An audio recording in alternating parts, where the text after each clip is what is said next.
Dartmoor prison, isolated from the outside world by walls of granite.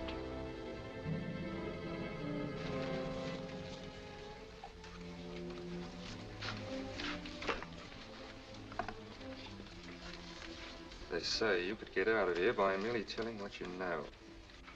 You may or may not be another Scotland Yard bloke. But I'll give you the same answer I gave the others. I still have 2 years, 8 months, and 6 days left in which to make musical boxes. That'll be sold at auction for the benefit of this delightful sanctuary. And I intend to sell them.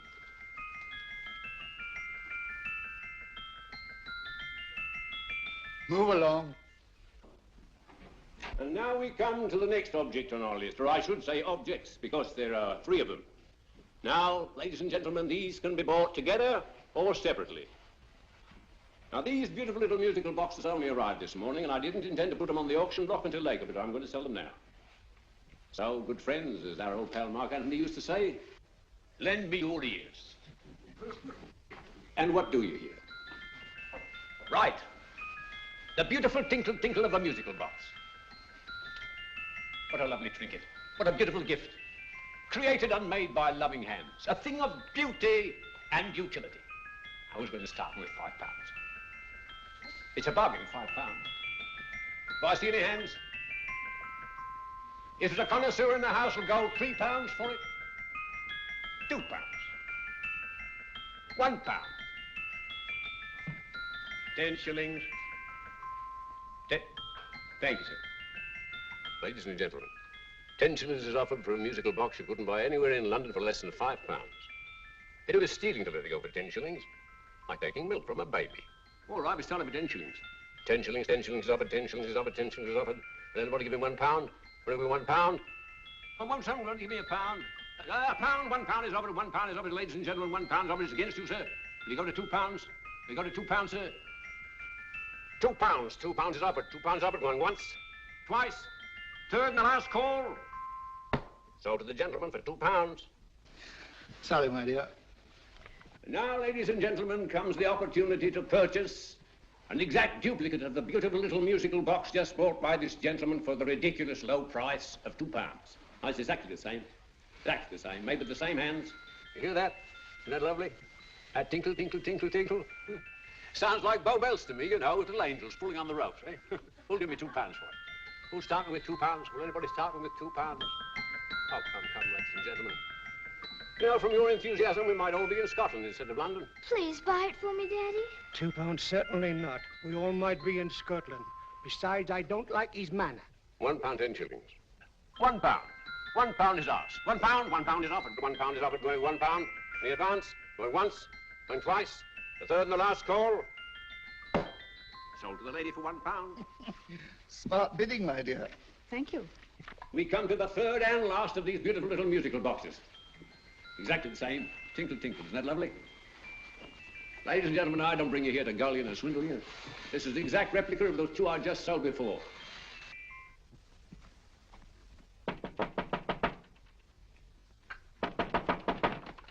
We're closed. But this is extremely important. Come in, sir, come in. I'm sorry to disturb you, but I was unfortunately delayed from arriving in time to bid on certain articles which I was rather anxious to obtain. Oh, perhaps they weren't sold, sir. We are carrying several things over. What might the articles be, sir?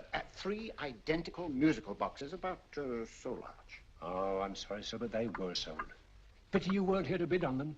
They didn't bring anything like the real value. I'm most anxious to obtain them.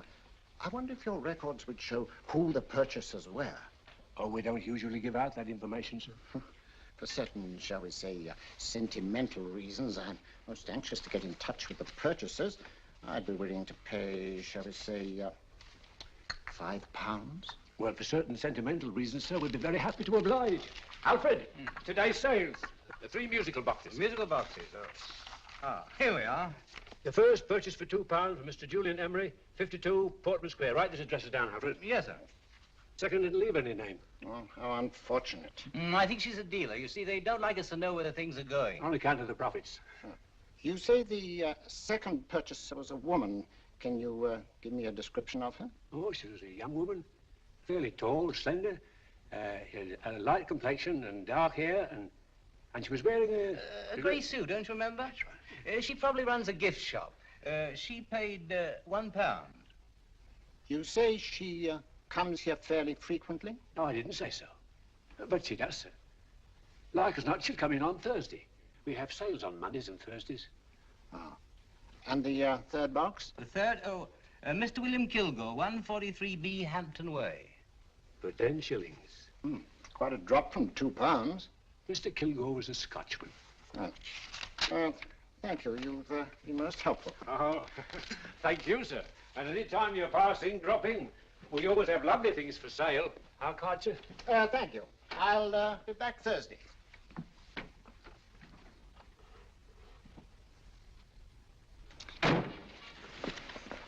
The message reached us too late. Musical boxes are being sold. Well, let's get out of here.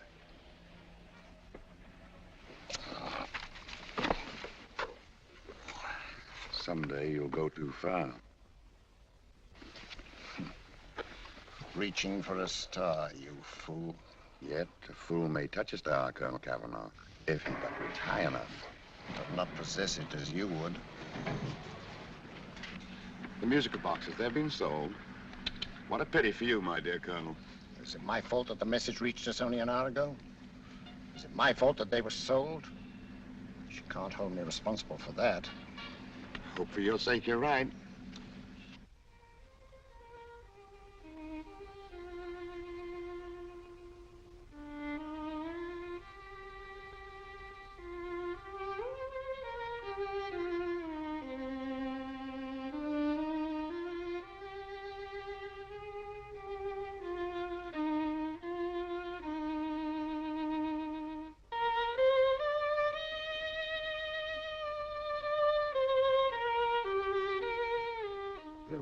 Upon you tonight at 7:45, a gentleman who desires to consult you upon a matter of the very deepest moment. Remember that letter, Holmes? It was written over 2 years ago. An interesting case, devilishly interesting. Irene Adler. What a striking-looking woman from the brief glance I had of her. Seems only yesterday. What charm. What poise, and what a mind. Sharp enough and brilliant enough to outwit the great Sherlock Holmes himself. I take it the new issue of the Strand magazine is out, containing another of your slightly lurid tales. Indeed. What do you call this one? I call it A Scandal in Bohemia. Not a bad title, eh? If you must record my exploits, I do wish you'd put less emphasis on the melodramatic and more on the intellectual issues involved. More on the what do you mean by that? Well, I do hope you've given the woman a soul. She had one, you know. By the woman, I suppose you mean Irene Adler. Yes. I shall always remember her as the woman.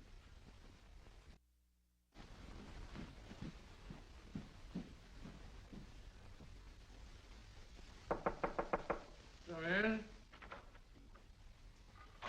I think. That's it, old boy. How are you? How are you, old boy? I haven't seen you for years. I want you to meet my old friend Sherlock Holmes. Holmes, this is Stinky. In other words, Julian Emery. How do you do, Mr. Emery? Watson has often spoken of you. Oh, has he?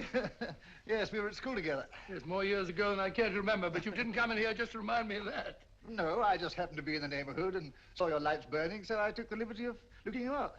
Still writing your mystery stuff? Yes, there's a new one out this week. Good, I never miss them. Oh, good, thanks. I say that bandage makes you look very interesting.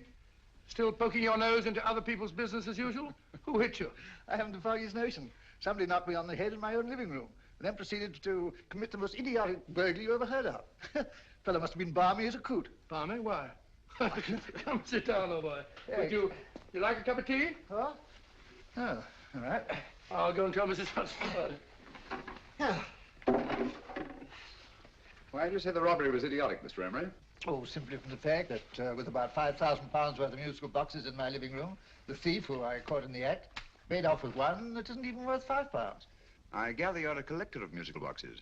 Yes, I am indeed. Some of them are very beautiful, but not the one that was stolen. The thief evidently grabbed the first thing that came to his hand when he heard me coming into the room. Still, it's rather odd, isn't it, that having disposed of you, he didn't pick up something more valuable. Mm-hmm.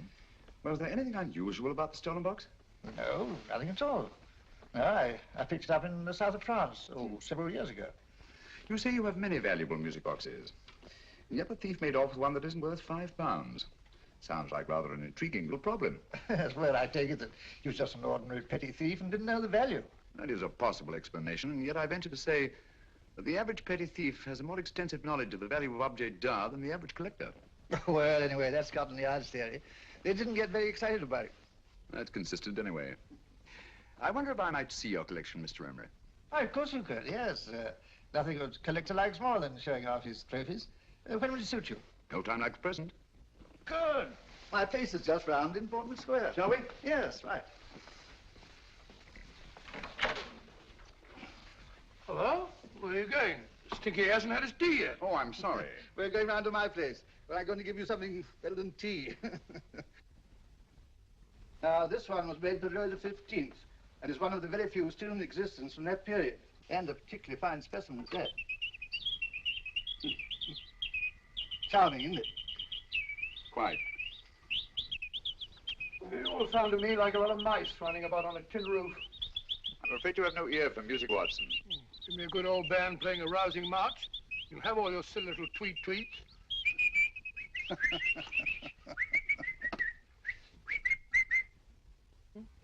Another one. Is this me?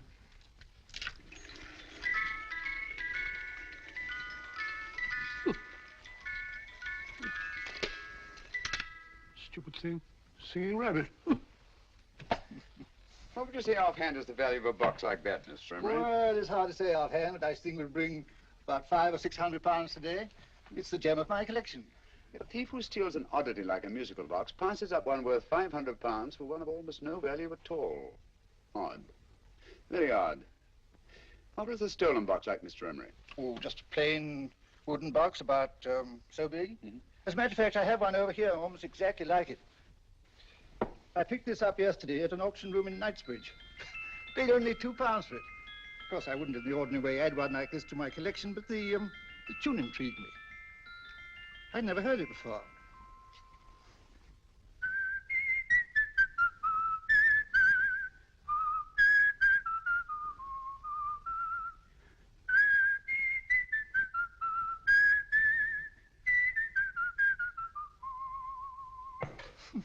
You have a remarkable ear for music, Holmes. Rather an unusual melody. Sit down, Will. Thanks. You say you bought that box at an auction sale yesterday? Yes, the Gaylord auction rooms in Knightsbridge. Mm-hmm. Run by old, what's his name? Crabtree. That's the man. At what time was the robbery committed? Oh, about 3 o'clock this morning. You know, Mr. Emery, that box and the robbery might well be cause and effect, especially since you say that the stolen box outwardly resembles this one a great deal. And Scotland Yard were not particularly interested, eh? Oh, yes, but I wouldn't blame him for that, especially as I told him I was quite unable to describe the thief, except, of course, for the fact that it was definitely a man. All you remember is that you came in here and someone struck you on the head. Yes, the next thing I knew, my man was trying to revive me. It might be wise for you to put that box away somewhere and lock it up. Oh, I don't think that's necessary. Besides, everything's insured. Well, at least if any further attempts at robbery are made, I'd suggest that you call the police, rather than running into any personal danger. Oh, come, Holmes, aren't you being a bit of an alarmist? Possibly. Well, Must agree with old Stinky. Seems to me you are making rather a mountain out of a moleskin. Molehill is the word, old boy, and it's time you were in bed. Thanks so much for letting us see your place. Now the best, been glad meeting you. Holmes, I can't understand why you were so mysterious. Seems to me the petty thief explanation was the only sensible one. Really? Yes, I can't see how you can believe it was anything else. I didn't say I believed it to be anything else. The petty thief theory is the obvious one, I grant you. However, it's often a mistake to accept something as true merely because it's obvious. The truth is only arrived at by the painstaking process of eliminating the untrue. We are not able to do that in this case without further data. Rubbish, you're pulling my leg. You're trying to turn a tuppenny halfpenny robbery into an international plot. No, I'm not. I just hope that your friend Stinky is a little more cautious in the future, just in case.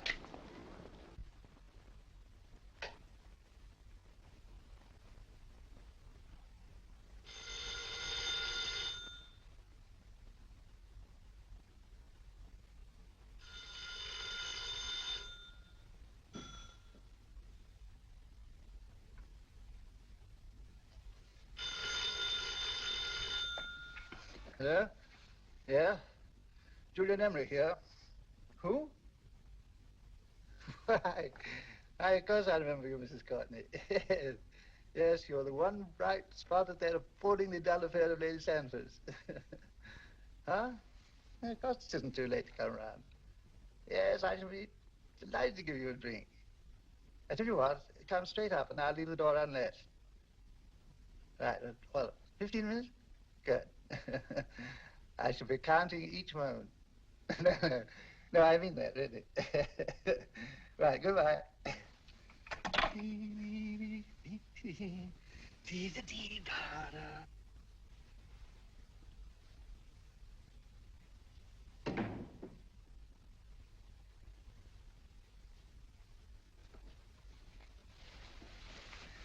Boo! Oh, you startled me. Did I? Yes. Must be the pixie in me. I know I shouldn't have called you so late, but I was at a party just around the corner, and I remembered your invitation to see your collection of musical boxes. My dear Mrs. Courtney, pleasure is all the greater for being so unexpected. My friends call me Hilda. Thanks. Mine called me Stinky. Stinky, how quaint. Oh, what a perfectly wonderful collection of musical boxes. You know, when you told me you had a collection, I had no idea it was so attractive. Yes. They appeal to the ear as well as to the eye. Oh, what a plain little one. Why, it looks just like a country cousin amid all this grandeur. No. You mustn't underestimate the country cousin. Only last night a burglar broke in here, and with all these to choose from, went off with one very much like it. Really? Yes, I don't mind the loss of the box so much, but I do resent this crack on the skull. But it makes you look so interesting. Oh, do you think so? Uh-huh. It's funny, that's what old Fatso said. Fatso? I mean, Dr. Watson. He was here this evening with a friend, Mr. Holmes. He's interested in my collection, too. Sherlock Holmes? Yes. Do you know him? I've heard of him. Yes, he seems to think I'm in some sort of danger. What a haunting tune. It takes me right back to my childhood. Really? You know, it's odd that you should be interested in that particular musical box. Odd? Why? Because Mr. Holmes is also interested in it. He may have been more interested in the tune than in the box. My dear, yes, that's right. I remember now. He whistled it note for note, having heard it only once. Really? He must be a remarkable man. Bit of an alarmist, if you ask me. Don't you believe in warnings? Of course not. Who'd want a box like that? I would. You're not serious. Oh, but I am. Well, you put me in a very awkward position. I'm a collector, you know. And the collector buys but never sells. But if the price were high enough...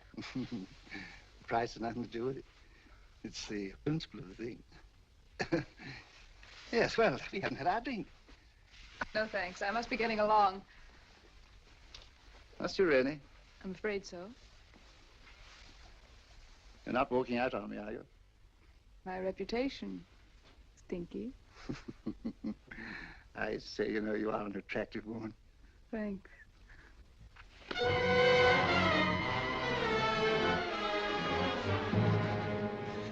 You fool. I told you to wait outside. What did you have to kill him for? All I had to do was walk out with this. He held you in his arms. Don't touch him. Don't touch anything. Now get out. I'm sorry. You're sorry. What about me? This is murder. What about Scotland Yard? What about Sherlock Holmes? Now get out!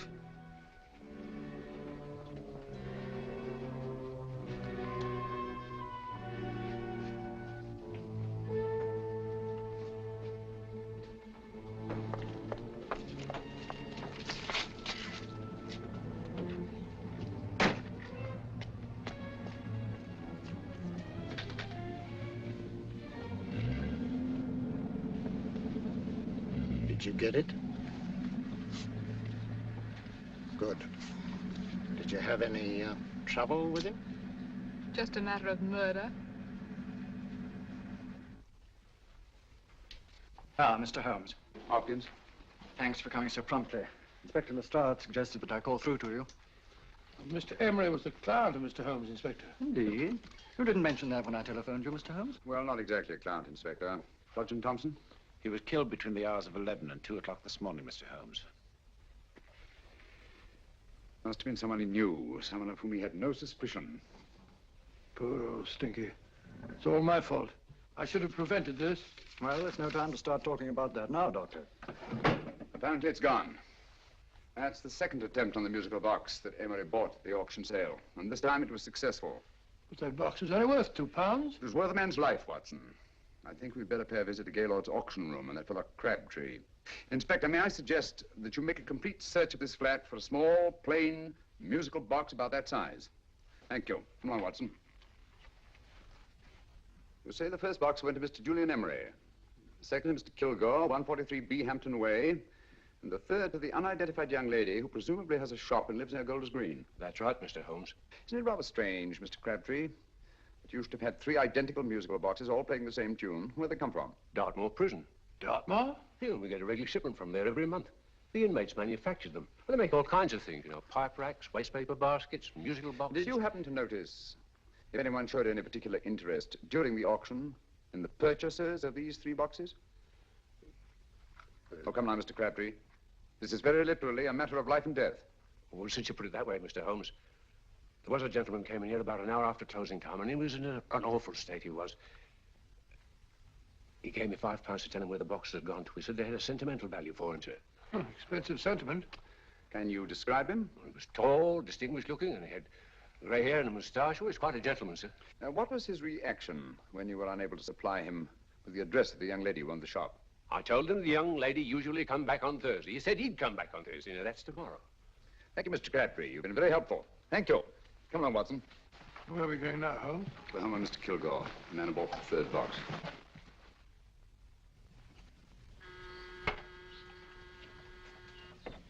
But hang it all, Holmes, how do you know those other 2 musical boxes are of any importance? I don't, but I certainly have no intention of waiting until the owners are murdered to find out. No one at home. I hope that's the explanation. I'll have a look through this window.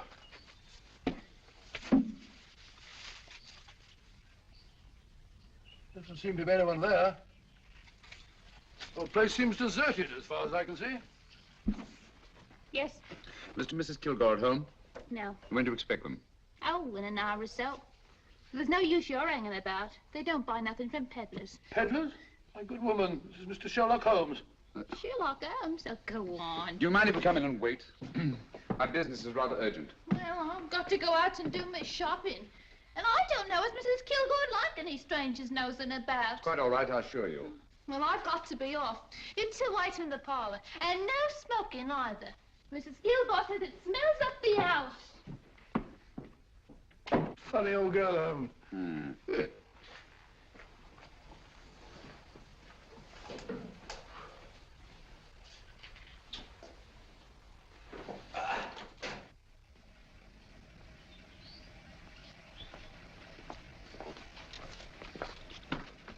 Park Lane. Park Lane? And what would the likes of you be doing in Park Lane? Now, don't worry about the fare, Ducky. If you knows how to get to Park Lane, up it.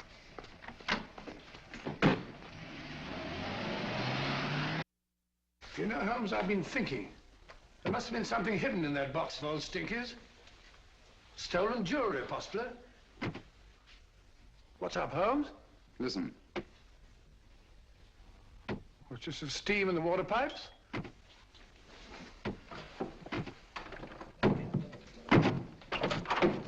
Watson! Great Scott! Come on, Holmes. Get on the chair here. All right, my dear. There. Now, don't worry. It's all over. There you are, dear. Don't cry anymore. She tied me up and shut me in the cupboard. I know. She won't come back. Did you show her your new musical box? Yes, she said she wanted to hear it play, and as soon as I showed it to her, she grabbed hold of me. I know. Now, don't worry. We'll buy you a new musical box. Yes, my dear, the best one in London. Watson. Oh, what a fool I've been. What do you mean, Holmes? She took the musical box out of this house in that market basket, right under our very noses. Why could the Kilgore charwoman want to take the music box? She isn't the Kilgore charwoman. She's a consummate actress. An extremely clever, unscrupulous woman who will stop at nothing. Take care of the child, will you, Wolf, till our parents get back. Explain everything to them. Of course I will. But, Holmes, where are you going? Somewhere, somehow. I must get to the young lady who bought that 3rd musical box before our opponents find her. I only hope that I won't be too late. Oh, no, darling. darling, you mustn't cry anymore. Now, cheer up. Would you like to hear old Uncle make a noise like a duck?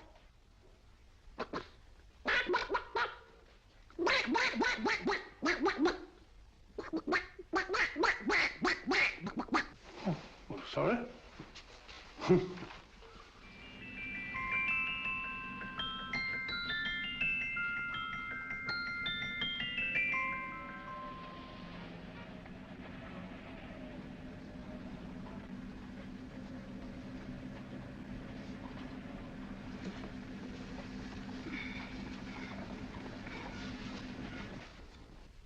And now, ladies and gentlemen, how much am I offered for this beautiful lace Dresden china figurine?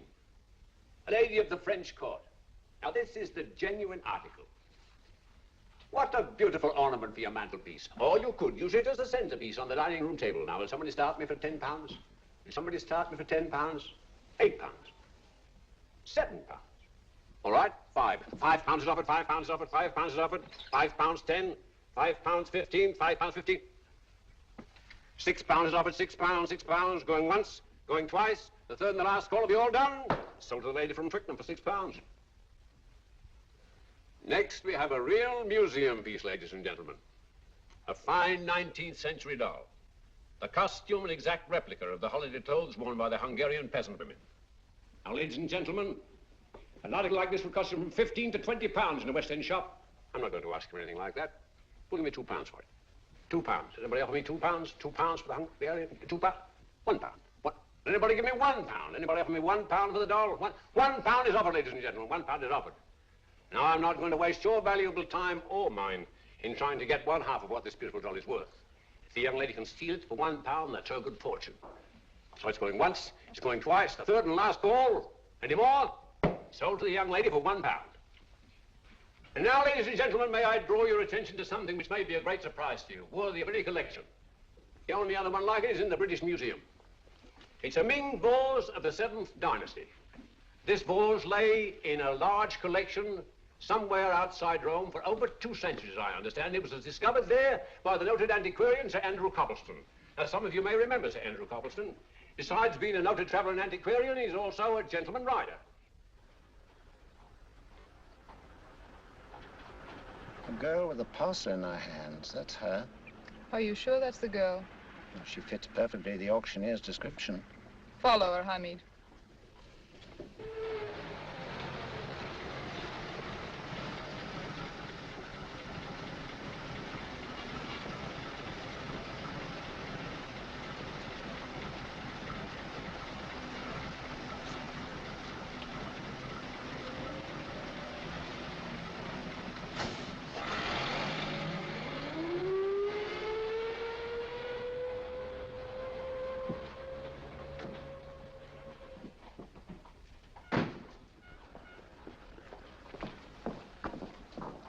It's lovely, dear. And only £1. We can get at least 3 for it. Easily. I'll go make some tea. I could do with a cup. Right. Good afternoon. Good afternoon. I'm looking for a birthday gift for a 7-year-old girl. What would you suggest? We have some lovely dolls. Now, this Hungarian I peasant... think she has enough dolls already. Books are always welcome. Well, I'm looking for something a little different. Oh, that's rather cute. What is it? Oh, that's a musical box. Children always love them. And this is an exceptionally nice one. It plays many tunes.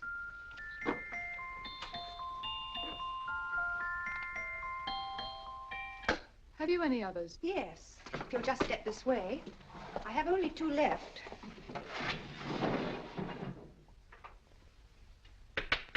How nice.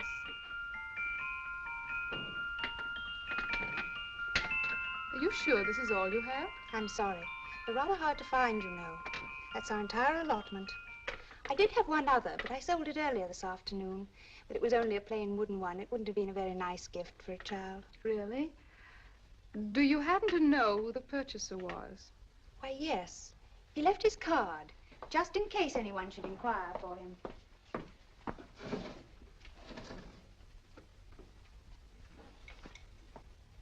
How interesting.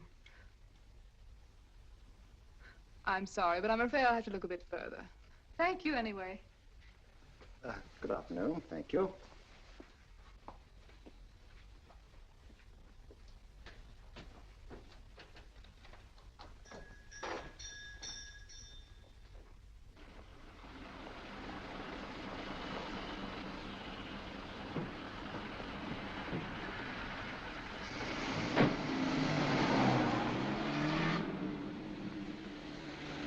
Heavy! Follow that cab. Here now, what? Scotland Yard. Hop in.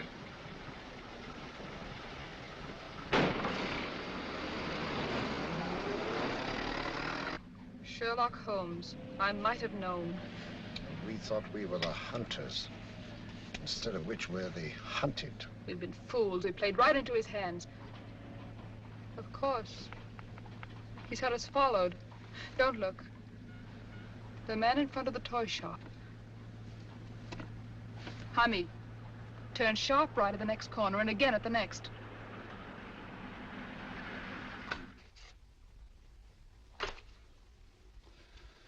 No photograph of her, Commissioner, as I expected. She's not a known criminal. But how do you expect to know if you do find her? After all, she was disguised as a charwoman. Don't worry, old fellow. If I ever see her again, I'll recognize her. Well, it won't be long till we know who they are and from where they operate. Who's covering them? Sergeant Thompson's following them, sir. They won't get away from him. He's a good man. We could have arrested them at Clifford's toy shop if we had any proof. But we know that they killed Emery. Proof, my dear fellow. We must have proof. We have x-rayed it, sir. There's nothing whatever concealed in the box. We'll have a look at the plates.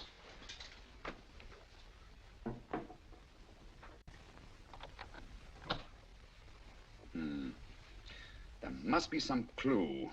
And it's probably so obvious that we've all overlooked it. Seems to me we're up against a bunch of lunatics. Not lunatics, my dear fellow. Extremely astute, cold-blooded murderers. What can these little musical boxes have in them that's so important? Don't forget, they were made in Dartmoor prison. You can smuggle stuff into prison, but not out. You want us to break the box apart, sir, to see if there's anything the x-ray hasn't caught? No, not yet. Do you mind if I take it? Certainly. Thanks.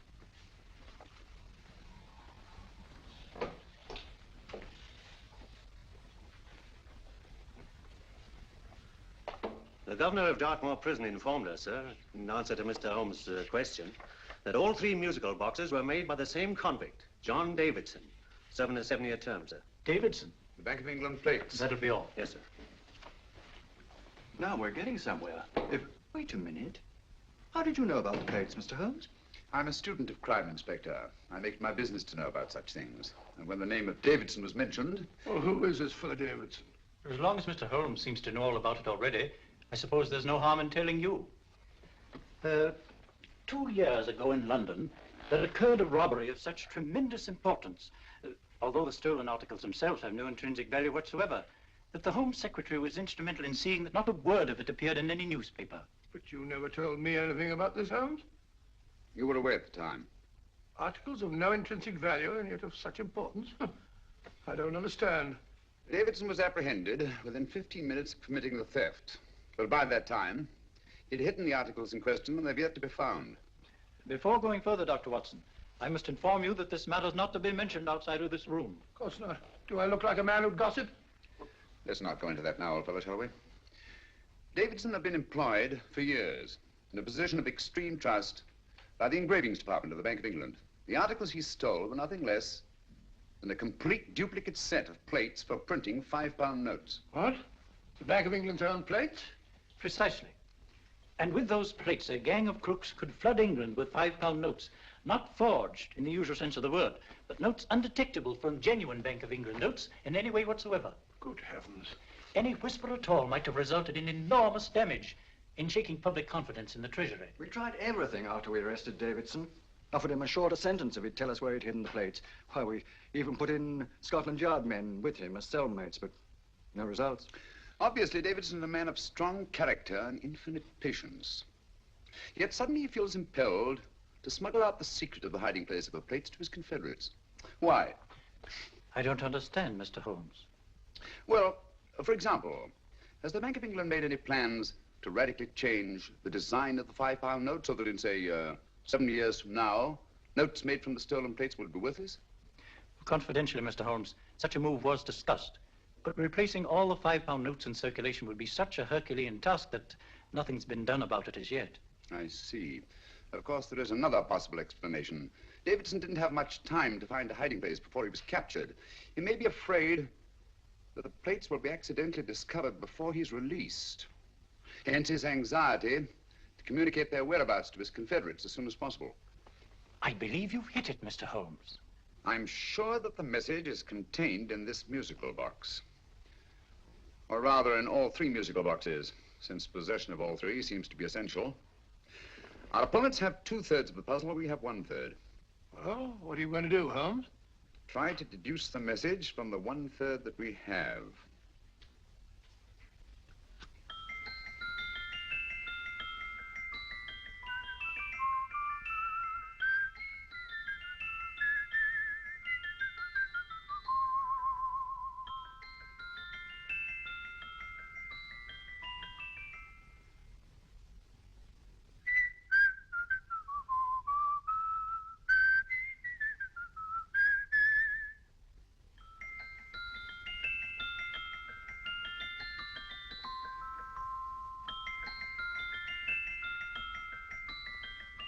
It's the same tune as the one played by Emery's musical box. And yet it's different. Sounds the same to me. The tune. Somehow the tune is the key to the mystery. It must be the tune. Otherwise, why use 3 musical boxes to convey the message? Why not collar boxes or shoe boxes? Yes? Oh. It's for you, Inspector. Oh, thank you, sir. Inspector Hopkins speaking. What? Where? Golders Green Station reports they've just found Sergeant Thompson's body. From the tire marks on his clothes, he was apparently run over by a taxi. What an unfortunate accident. Not an accident, my dear fellow. I'm afraid it's murder. Oh, you never know just who you're going to meet when you're walking down a busy London street. Mrs. Hawkins, Mrs. Brown, any subject of the crowd. Oh, you never know just who you're going to meet. So you better hold your topper in your hand, just in case you meet a lady on the Strand. Girls will think you're kind of sweet, and your day will be complete. Oh, you never know just who you're going to meet. Now a gentleman is judged by his appearance. Yes, a gentleman is judged by how he talks. Now he's much better off when he's acting like a toff, especially if he's taking him a walk. What on earth is this outlandish place? A rendezvous for actors. Actors? Buskers, old boy. You've seen them 1,000 times. Actors who entertain the queues, waiting outside theaters. Just who you're going to meet when you're walking down a busy London street. So you better wear your best, advertise to look your best, 'cause you never know just who you're going to meet. So you better keep your manners right in view, just in case a lady gives a how'd you do. Keep your trousers in a pleat, shine your shoes and keep them neat, 'cause you never know just who you're going to meet. Blimey. Mr. Holmes. How are you, Joe? Never met him. And yourself? Fine, thank you. I want you to meet a friend of mine, Dr. Watson, Joe's sister. Oh, well, any friend of Mr. Holmes is a friend of mine. Hi, Joe. He did me a good turn once that I'll never forget. Yes, I cleared Joe of a most unpleasant charge. Murder, no less. Oh, really? By proving to the satisfaction of the police that he was busy at the time blowing open someone's safe. That's right, Governor. Good gracious me. Joe, now you can help me. Come on, buzz off, buzz off.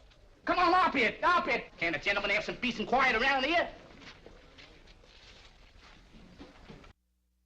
And you too. There you are, Mr. Holmes. Now we can have some peace and quiet around here. Thank you, Joe. There's £5 in this for you. Well, I wouldn't want to take it on myself, sir. But I can get somebody to do it for you for half of that. You don't know what the job is yet. For £5? Murder, ain't it? What? No, Joe, not murder, just music. I want you to identify a song for me. Oh, there ain't a song that's been written that I don't know. That's why I came to you. Now, of course, the violin is more my instrument, but, oh, well, here we go. Now, listen to this, Joe.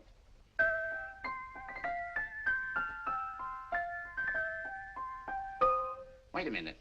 You're playing that wrong. That should be E natural, not E flat. You know the song? Oh, yes. It's an old Australian song called, The Swag Man.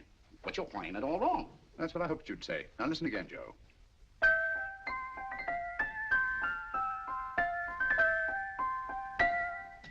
That's the same tune, all right. But you're making different mistakes than you did the first time. No, not mistakes, Joe. Call them variations. Here, play the song for me, will you, the way it's written.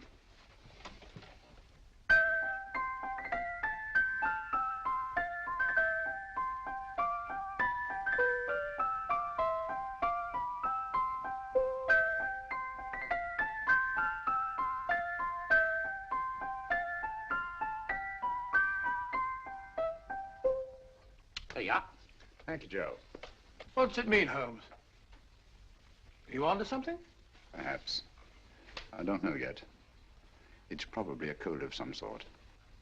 Joe, could you write the song down for me, the way it was originally written? Oh, sure, Mr. Holmes. But it'll take a few minutes. Here, Mabel. Pale ale. Come on, up to it. Along with it.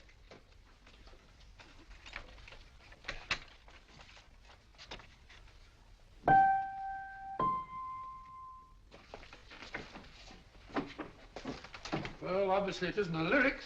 No combination of those words made any sense at all. The variations in the way Emery's musical box played the tune are different from the variations in the one we have. You sure? Quite. You see, I took the trouble to memorize the tune as played by Emery's box that night we were with him in his flat. Holmes, you amaze me. Elementary, my dear fellow. One of the first principles in solving crime is never to disregard anything, no matter how trivial. But why the 3 boxes? Why not 1? Because the message was obviously too long to be conveyed by any one variation. Then there's the 3rd box, the one that woman took from the Kilgores. That contains yet another set of variations. Yes, well, it's all beyond me. Well, all we have to do now is to find the secret of the variations. Not a very easy problem to solve, my dear fellow. Hello. What's up? We've had company.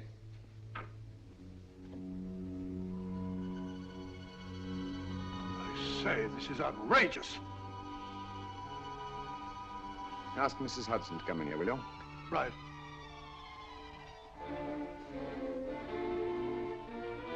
Mrs. Hudson? Yes? Oh, there you are. Will you come up here at once, please? Oh, coming, sir.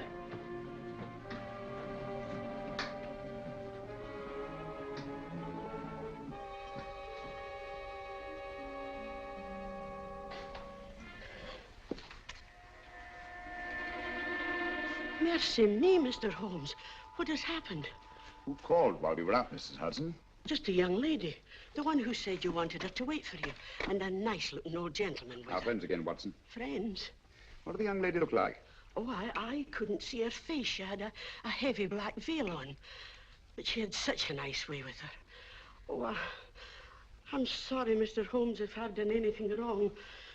But you did say I should always let clients come in and wait for you. Don't worry, Mrs. Hudson, don't worry. You had no way of knowing. It's quite all right, quite all right. Now, don't worry, Mrs. Hudson. Don't worry. Where on earth's the musical box? They didn't get it. Didn't get it? Where is it? It's in your hand. Huh? That biscuit jar. Take the biscuits off the top. Now put your hand inside, and you'll find the music box. Well done, Holmes. Well done. Amazing.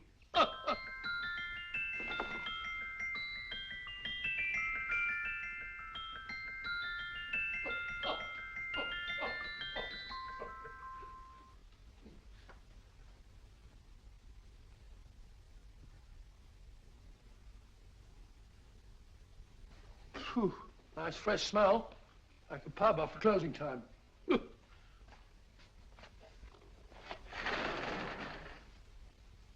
I say, Holmes, What? it's morning. Allow me to congratulate you on a brilliant bit of deduction.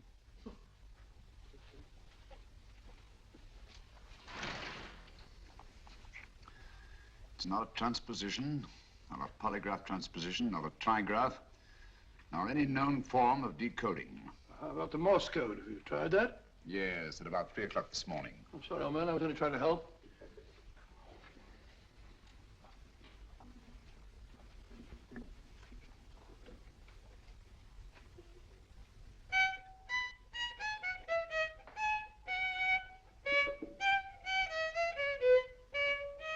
Oh, do me a favor. Not again. Must have heard that thing 1,000 times. Kept me awake all night.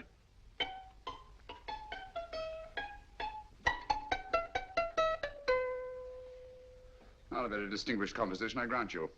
You know perfectly well I don't know one tune from the other. When I was a kid, my people tried to have me taught the piano. I've always felt sorry for that old teacher of mine. The poor old girl finally reached the point of numbering the keys for me. 1, 2, 3, 4. Even then, I never progressed beyond... Numbering the keys, Watson. The 19th key of the keyboard is the 19th letter of the alphabet. S. Here. Write it down when I give it to my fellow, will you? The first altered note. Write S first. Now, the 8th key is H. The 5th key, E. The 12th key, L. The 6th key, F. S-H-E-L-F. Shelf. Your piano lessons were not in vain, old fellow. You've solved it. Thank you. Oh, thanks, old bean. Hold it. We now have 2/3 of the message. Behind books, third shelf, secretary, Dr. S. Presumably, these are the first and second portions of the message. And this gang has the first and third parts of it. Precisely. Then it's a stalemate? Yes, Commissioner, but we can't leave it like that. There's no doubt in my mind that they'll try to secure our third of the message that's missing. Well, I assume you've taken every precaution to guard the Clifford music. Oh, yes, it's carefully hidden at Baker Street with Dr. Watson on guard. However, I'm reasonably certain that, difficult as it may be, we can find the plates even without the missing part of the message. Behind books, third shelf, secretary, Dr. S. Well, outside of the fact that Davidson hid the Bank of England plate somewhere in London, Mr. Holmes, I don't see that we've progressed at all. Allow me to point out to you, sir, the key words, Dr. S. It looks as if the plates were hidden in the house of the doctor.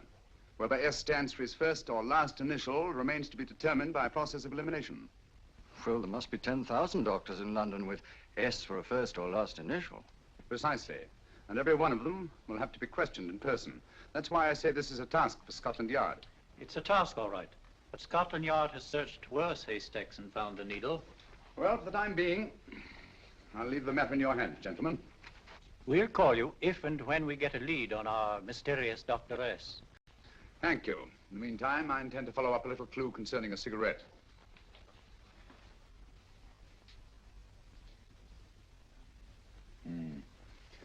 You're certain of the identification of the tobacco? Absolutely. I have made up this special blend for only 3 customers. It is almost pure Egyptian, with a mixture of latakia for added body, and a pinch of perique. Merely a whisper, as one might say, for elusive fragrance. Yes, yes. And the 3 customers? Major Wilson in Bombay, India. Mrs. Catherine Leamington Smith in Ireland. Yes, and the 3rd? Mrs. Hilda Courtney of Park Mansions, Bryanston Square. Thank you. Thank you very much. You've been most helpful. It is a pleasure to have been of service, Mr. Holmes.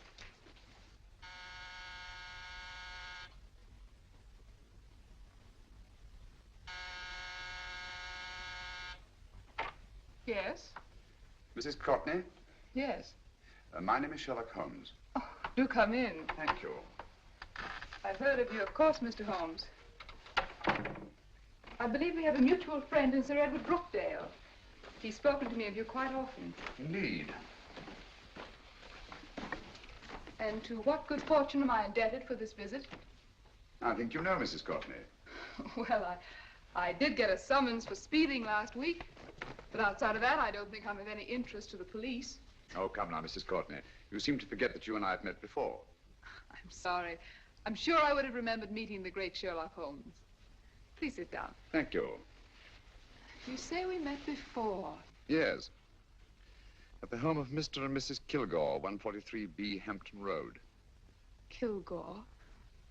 I don't think I know anyone of that name. Well, I didn't say you knew them. As a matter of fact, you called on them when they were out. I don't understand, Mr. Holmes. Really? And you were dressed rather differently. Indeed. Cigarette? Thank you.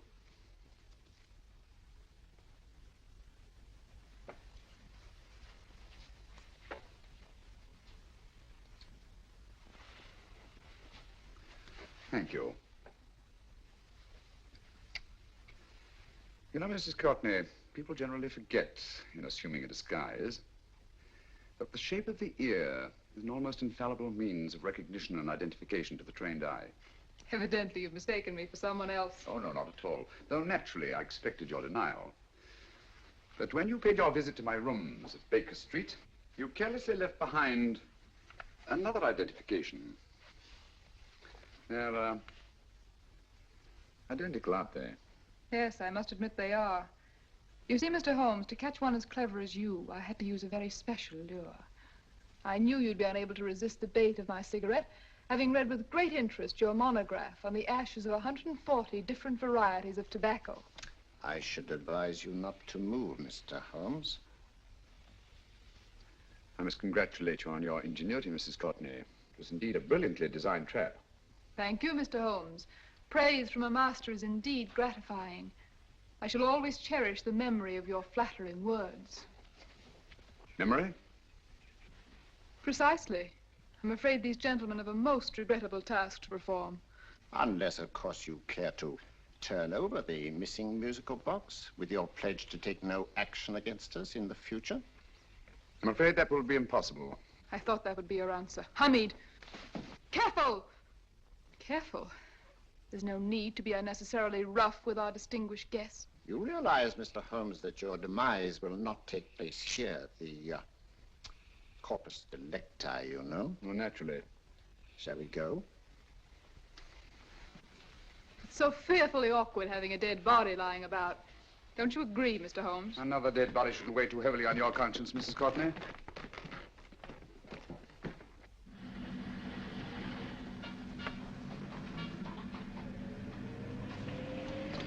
Do you mind if I have a cigarette? Don't see why not.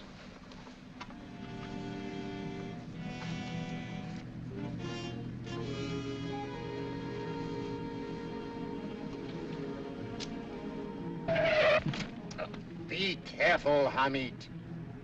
It's the brakes, they bind. Thank you, Colonel Cavanaugh. It's very considerate of you.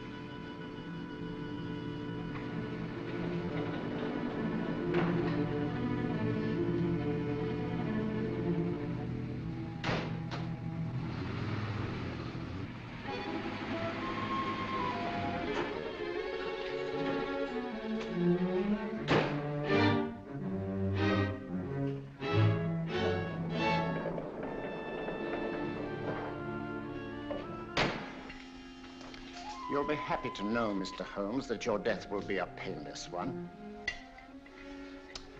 Hamid, attach this to the motor of the taxi. That little attachment, my dear Mr. Holmes, contains the deadly fluid known as monosulfide. The Germans use it with gratifying results in removing their undesirables. Start the motor.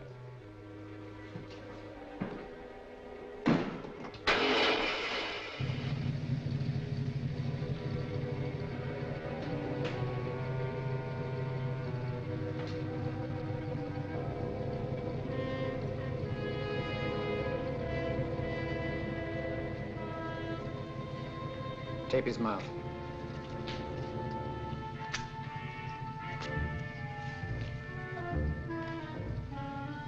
Now, Up with him, Hamid.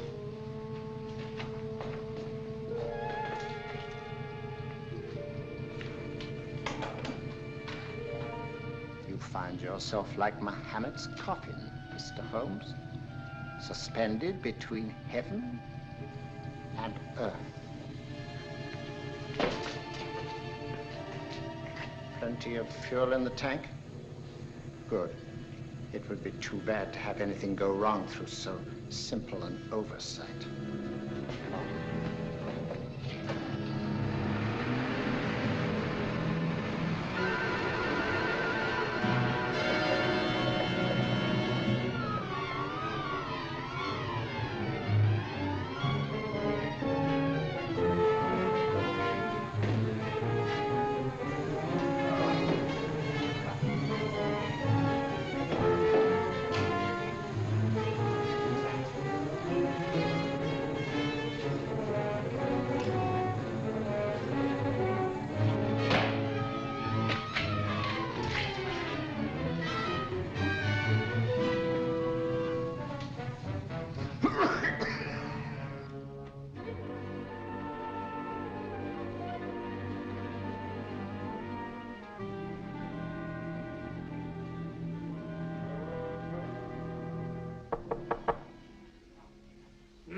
Good afternoon. Mr. Sherlock Holmes? No, I'm Dr. Watson.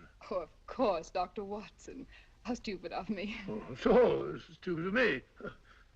Won't you come in? Well, I really came to see Mr. Holmes. Oh, I'm afraid he's out. I don't know when he'll be back.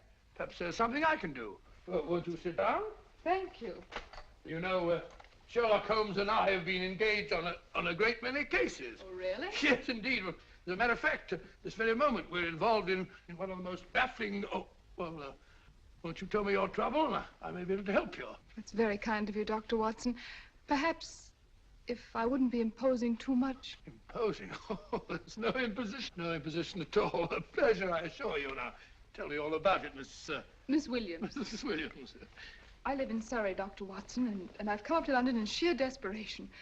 My only sister has disappeared, and the local police seem utterly unable to find her. Well, Holmes and I solved a case exactly like that once.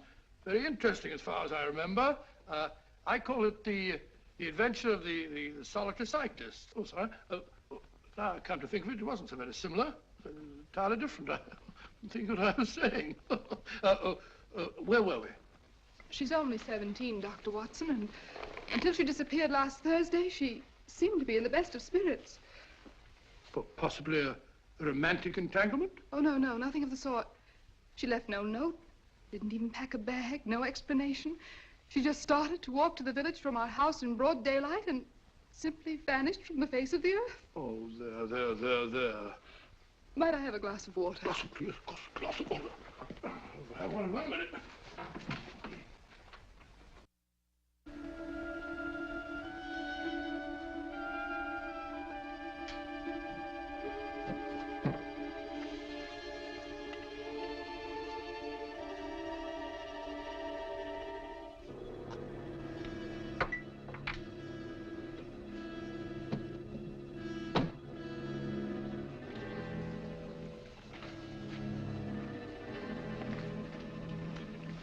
There you are, my dear.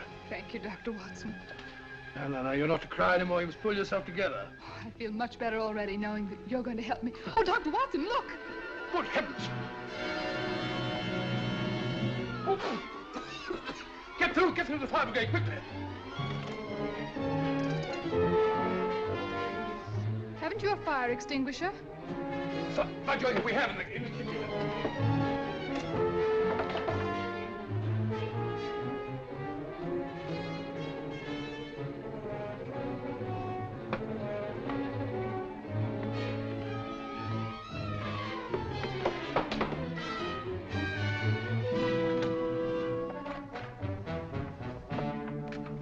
Don't you worry, Miss Williams. We'll have this thing out in no time.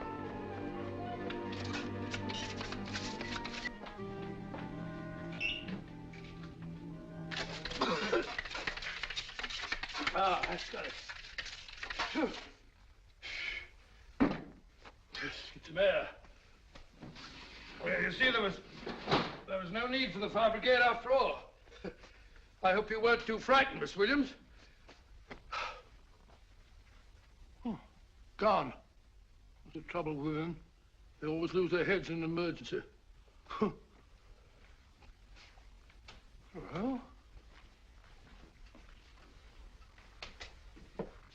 a musical box. Great Scott! Miss Williams!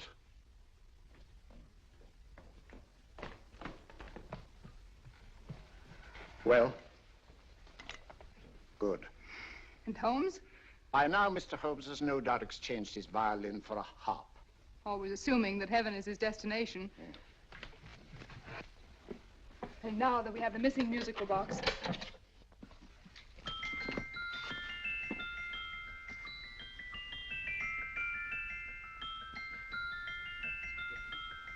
Nineteenth note. 19th letter. S. He hasn't been there, you say? Holmes, where on earth have you been? I've been trying to get you at the club, at Scotland Yard, all over London. You were looking for me in the wrong places. Holmes, terrible things happened. I've been duped. That woman, she made a complete fool of me. Well, what do you mean?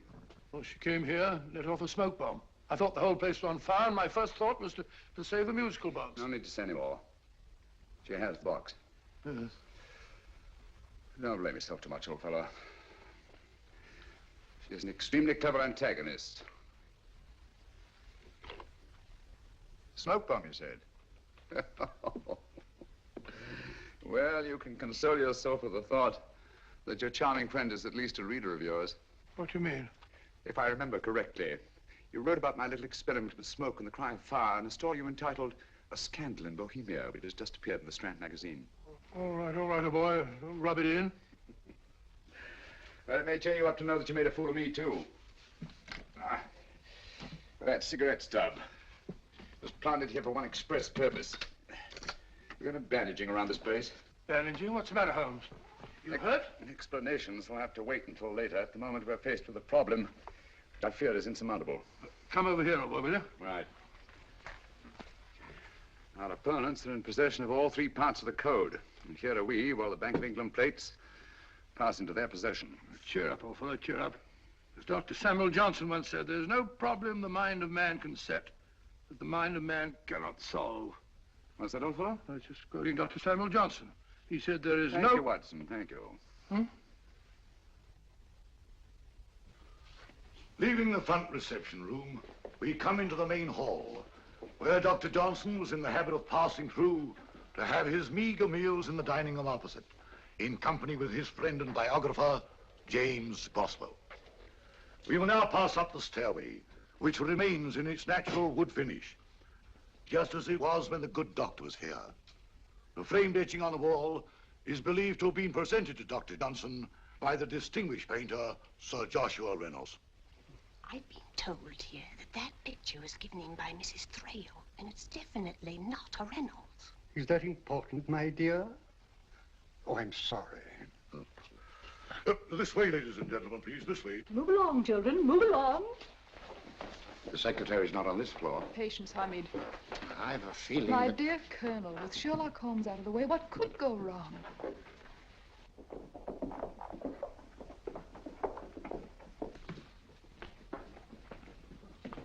And here we have the Garrett Library, in which Dr. Johnson wrote his famous dictionary, and in which you will see also many of the great man's books and other items of interest.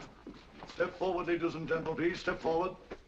Standing in the corner is the secretary, which contains many of the original works by the literary genius. On this table, Dr. Johnson's cat, Hodge, used to sleep while his master worked. A strange thing about this cat, ladies and gentlemen, was its love of oysters. They do say that the dear doctor often went hungry to find the cat that delicacy. What a pity.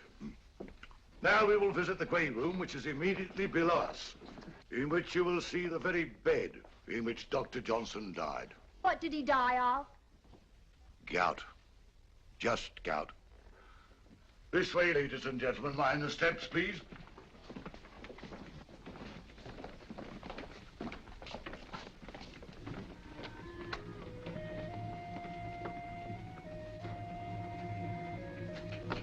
Your keys.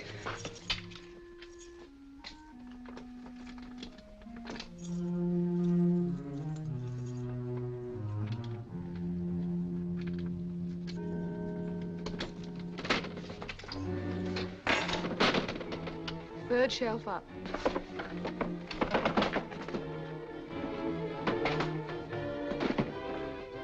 The knife.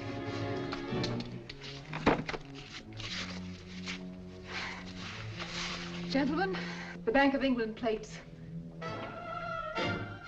Well, Mrs. Courtney, so we meet again. No, I shouldn't do that if I were you, Colonel Cavanaugh. I must congratulate you, Mr. Holmes. You're far more clever than I thought. Thank you, Mrs. Courtney. Praise from you is indeed gratifying. I shall always cherish the memory of your flattering words. Memory? Oh, thank you. And now I have a most regrettable task to perform.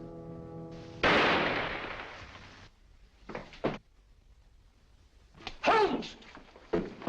Coming, Holmes! Holmes, you all right? Perfectly, thank you, old fellow, but I think this gentleman on the floor requires some medical attention. We must see that he looks his best, you know, when he's hanged. Take them in charge.